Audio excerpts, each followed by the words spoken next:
exciting. When we looked at renovating all this country, we sort of tried to do it in land management units. So if you look at this patch of country over here, that was just a spare salt skull that was fenced off some time ago, but really never improved properly because we never had the watering point down here. We couldn't stock it individually, so it used to get stocked in conjunction with paddocks next door and whatever. So we integrated it. When we put the watering system in and the wiring, we've got cheap fencing off the land management units. So this paddock here, which is a real bad salt one, we only graze that once, maybe twice a year. So the sheep just came out of there not long ago. So it's got saltbush and puxnelia and tall wheat grass. Doesn't look much now, but there's quite a lot of saltbush stuff there that they chew off, and every year it just gets better and better. Whereas when we originally fenced it off and had no grazing going through there, it just looked awful all the time. I think that just going through with a big mob of sheep once a year just does a lot of good for it, and it just keeps improving. So yeah, here we've got this is a cheap watering point which goes in the centre of all different paddocks, so that makes it a little bit more cheaper to do. So we've done that, and then the fences between the paddocks is just a few wires, just electric wires, no earth wires. So it's you don't have problems of shorts and things like that when you don't run earth. Just 3 wires, and a lot of our fences are only 2 wires, and it's fine.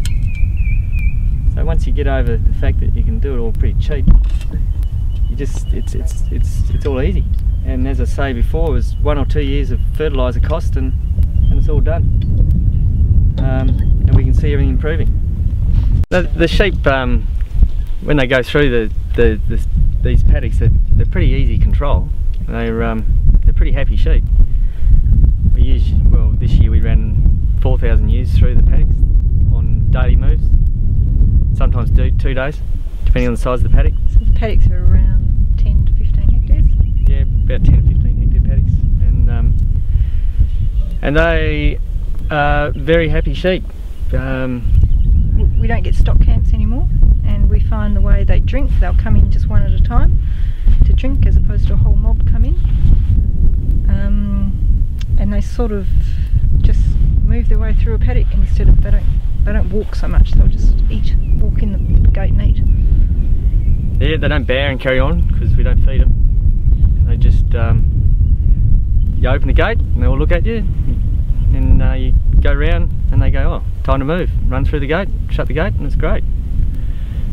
Yeah, gates are often just a little bit of electric tape like you can see behind us there. That's a cheap gate. When I actually sat down and worked out what all this did involve, and the biggest cost in the whole exercise really is our time in planning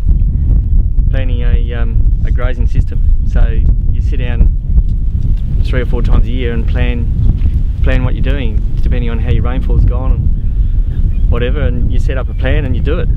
So it's once you think it takes a lot of time to work it out, but you sit down in an office for a few hours and you work it out, and then when you're out in the paddock, it clears your head because you don't have to think about what's going right or particularly what's going wrong. I think it's a very good monitoring tool too. If the season goes a bit crook, you're onto it very early, so you can destock early or preg test or whatever steps you're going to take to help you get through the season. So you seem to have a better idea of how it's going because you put the stock in to a paddock, you think you know how far you're going to reduce your pasture down. Then if you take them out and they've taken a lot more out, then that's a bit of a warning tool. Or if the paddock they're going to hasn't recovered as much as you think it should, then that's a warning tool, and you can start looking at your numbers and sort of what you're carrying on through the season. So it's proactive. You're always within, you know, a month or 2 before everything goes pear-shaped. You've made decisions and got it in hand. So as much as you think it might be work in getting these plans together and everything,